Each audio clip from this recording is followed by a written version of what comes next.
마태복음 27장 1절에서 10절 말씀입니다. 1절에서 2절. 이튿날 새벽 모든 대제사장들과 백성의 장로들은 예수를 죽이기로 결정했습니다. 그들은 예수를 묶어 끌고 가서 빌라도 총독에게 넘겨주었습니다. 사내들인에게는 사형을 집행할 권한이 없었습니다.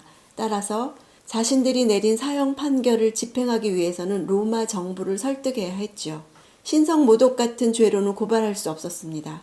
사형으로 인도하기에 가장 좋은 구실은 정치적인 반란 행위였습니다. 결국 예수는 유대인들에 의해서 종교적으로 정죄를 받고 로마 정부에게는 정치범으로 고발당하게 되어 있었죠. 예수는 유대 종교 지도자들의 치밀한 계획에 따라서 죽음을 향해 끌려가고 있었지만 그 배후에는 구속사의 주관자이신 하나님의 역사하심이 있었습니다.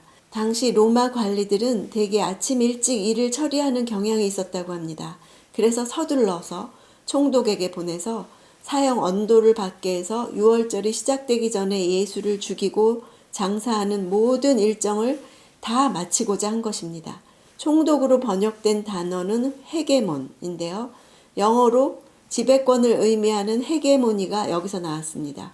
넘겨주다는 단어가 또 나왔죠. 역사적 기록에 의하면 빌라도는 유약한 동시에 잔인했다고 합니다.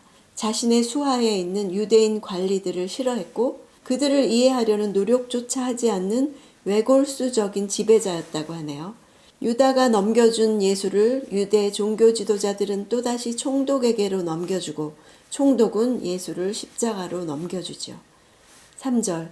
예수를 배반한 유다는 예수께서 유죄 판결을 받으신 것을 보고 뉘우쳐 은돈 30을 대제사장들과 장로들에게 돌려주며, 뉘우치다는 것은 내적인 뉘우침의 감정을 말합니다. 회개란 내적인 뉘우침에서 끝나지 않고 하나님께로 완전히 방향 전환을 하는 것을 말하죠. 유다는 단순히 심적인 동요를 일으킨 것뿐입니다. 유다는 왜 예수가 유죄 판결을 받으신 것을 보고 후회했을까요? 유다는 예수를 넘겨줌으로써 그로 하여금 어떤 행동을 시작하도록 강제하고 싶었을 것입니다. 그런데 예수님이 순순히 죽음을 맞이하자 자신의 계산이 틀렸음을 알았습니다. 이러한 상황에서 그는 자신의 행동에 대해 후회를 했을 것입니다. 5절. 그러자 유다는 그 돈을 성소에 내던지고 뛰쳐나가 목을 매달아 자살했습니다. 유다는 죄책감과 저주받은 감정으로 인해서 이방인들의 뜰을 거쳐서 여인들의 뜰을 통과해서 이스라엘 사람들의 뜰을 지나서 성소라 불리는 성전 맨 끝에 있는 제사장들의 뜰 앞에 가서 돈을 던진 것으로 보입니다. 심각한 양심의 가책을 받아서 어떻게든 자신의 실수를 만회할 생각으로 성소의 은전을 내팽개쳤을 것입니다. 당시 그리스 로마 문화권에서는 스승을 배반한 자가 택할 수 있는 가장 영예로운 방법이 자살이었습니다. 유다는 뉘우치는 수단으로 택한 방법까지도 죄로 오염된 세속의 가치관에 따랐던 것입니다. 6절. 대제사장들은 그 은돈들을 주워들고 말했습니다. 이것은 피를 흘려 얻은 돈이니 성전 금고에 넣어두는 것은 옳지 않다.